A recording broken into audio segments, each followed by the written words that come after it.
Hey everyone, I'm back again with a bit of an unusual devlog today. It's typical to see game dev videos about the process of coming up with new ideas, adding things to the game, or changing and improving how various systems of the game work.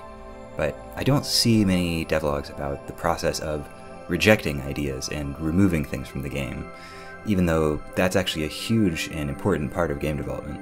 You know, not every idea works out, and you have to be very judicious about what to keep and what to cut. So, because I think it could be interesting to give a glimpse into the sort of thought process that goes into cutting something from a game, I'd like to talk a bit about my recent decision to remove a major feature from Escher.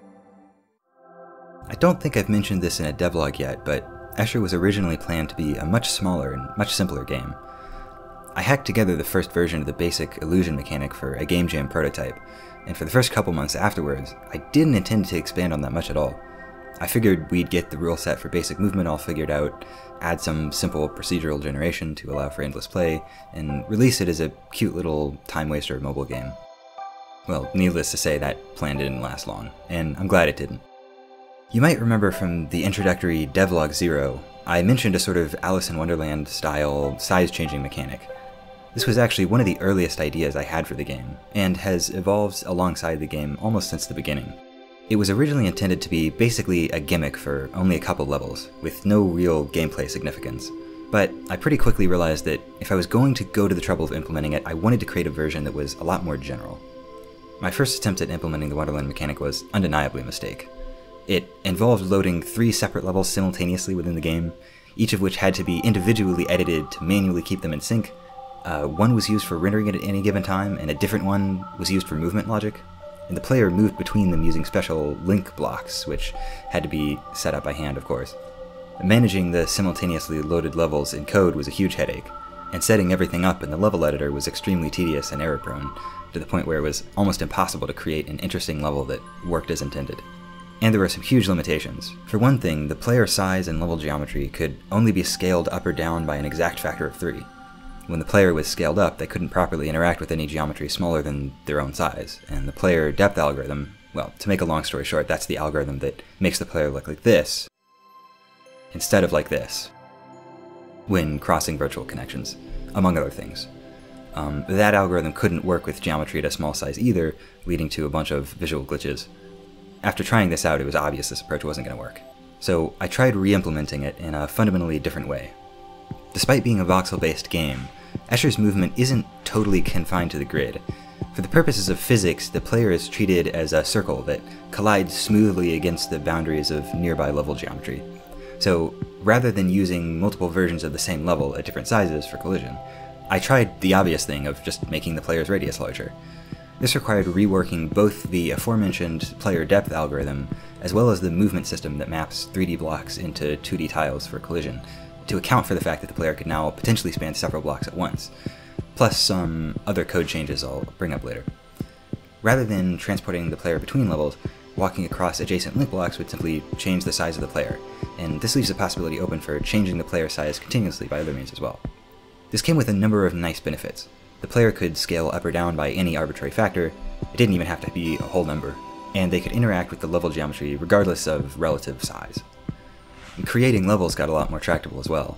We were able to create a couple decent ones in this version and include them in a playtest build, where they were received fairly well.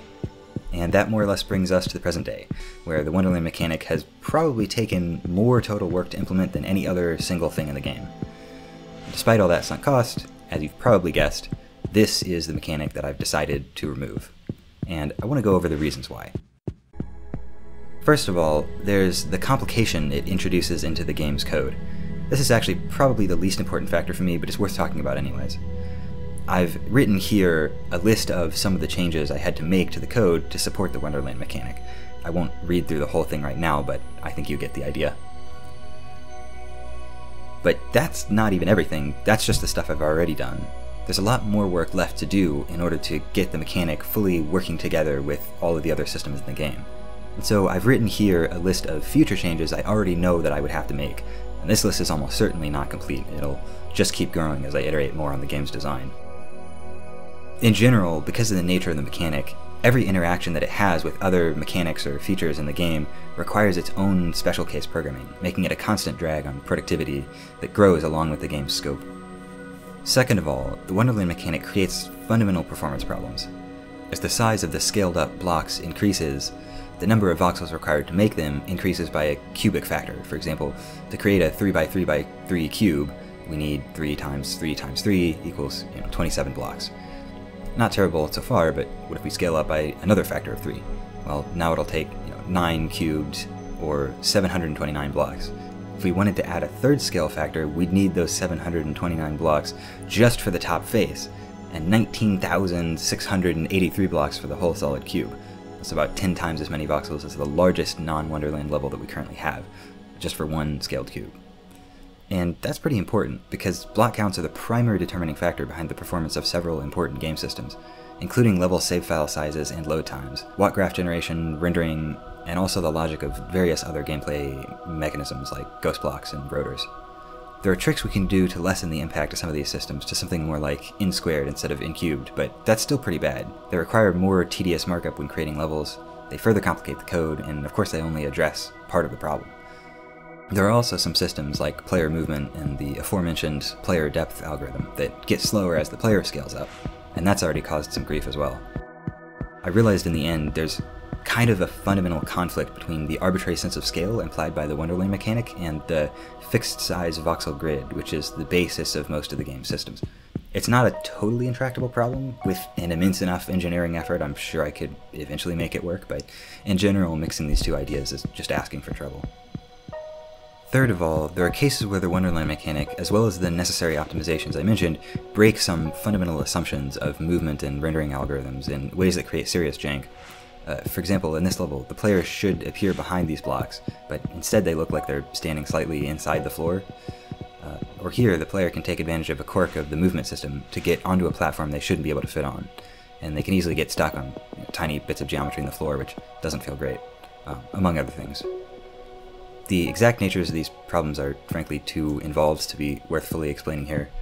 Basically, they mostly arise from the fact that the player spanning multiple blocks at once can lead to conflicting interpretations of the geometry that they're interacting with, but suffice to say these are some seriously nasty problems to try and solve, and most solutions would likely require even more manual markup when making levels.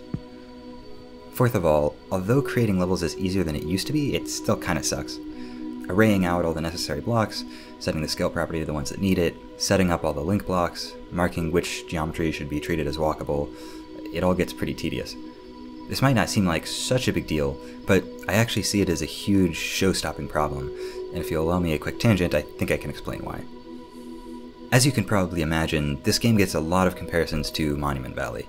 Now, there are a couple major ways that Escher differentiates itself from that game. Most obviously, each game just has a different set of supporting mechanics, and the mechanical ideas that two games do share in common are approached quite differently in each.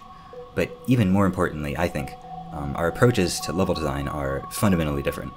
It's apparent, even just from a casual playthrough of Monument Valley, that it takes a very heavily authored approach to crafting its puzzles.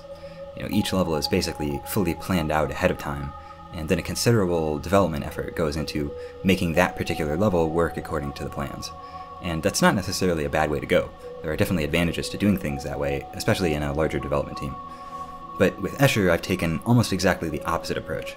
I spend a lot of programming time up front to make sure the mechanics are systematic, robust, and as general purpose as I can possibly make them. And from there, the level design is as simple as just placing blocks and special items in the right places, and then letting the rules of the various mechanics take over to define how that particular configuration of blocks can be navigated and interacted with. At the cost of more upfront work, this allows for very fast iteration and, critically, experimentation in level design. In fact, while initially programming a mechanic, I usually have only a vague idea of what the levels that use it might look like, and I discover most of the interesting consequences of each mechanic and of the interactions between different mechanics during the process of making levels for them. A lot of the most interesting puzzle ideas come out of surprising edge cases in the application of the game's rules, rather than from the rules working, as intended, so to speak. And that's why the process of making Wonderland levels bothers me so much. Not just because of the tedium, but because it falls too far into that heavily authored level design paradigm. See, because of how the mechanics rules are defined, the behavior of any given level depends more on hand-placed designer markup than on the emergent consequences of the game logic, which eliminates most of the potential for discovery, and furthermore, just kind of feels wrong to me, given how the rest of the game has come together. Fifth and finally of all, and most importantly, it's just not that interesting, and it doesn't tie in with the game's core concepts like the other supporting mechanics do. So, for example, the color mechanic essentially selectively turns off the ability to cross illusory connections, which is the central ability the player has in the game. The ghost blocks can be anchored into the normal world, allowing you to turn virtual connections into physical ones, and so it introduces a kind of fungibility between the two. The falling blocks allow the player to change the geometry of the level, which can create or remove physical and virtual connections, and although it hasn't made it into a devlog yet, they'll soon be able to follow the perspective illusion rules as well. The rotors can change level geometry, much like the falling blocks, but they also kind of change what it means to turn the camera depending on where the player is standing. So compared to all those, what direct relevance does the Wonderland mechanic have to the game's core interactions of turning the camera and navigating illusions? Honestly, not much. The mechanic looks kind of cool, it does have something of a wow factor to it, but its gameplay implications are actually extremely limited. You know, it's basically, if the player is too large, they can't fit onto small platforms, or into tight spaces, and if they're too small, they can't touch, large collectibles or goals. And that's about it.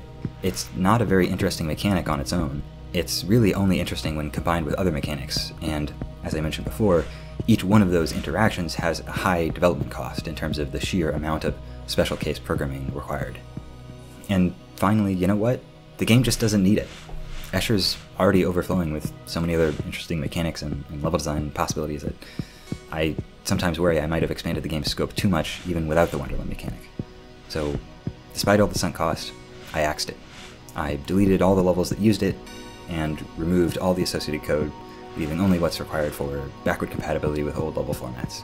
And by doing so, I was able to immediately get rid of a few hundred lines of code and significantly simplify several of the game's systems. In the end, I can confidently say, I don't miss it. Good riddance. Sorry for taking so dang long to get this devlog out. This one really ran away from me, and it seems like each video is taking more work to produce as I make more of them, rather than less work like I had hoped. By now my progress on the game has actually gotten significantly ahead of what I've covered in the devlogs, which I guess could be seen as a good thing, since it means I'm not going to run out of devlog topics anytime soon. I definitely need to find ways to produce these videos faster though. If anyone has any tips on that, I could really use them. Next devlog will probably be back to a more normal topic. I haven't decided what it will be quite yet though.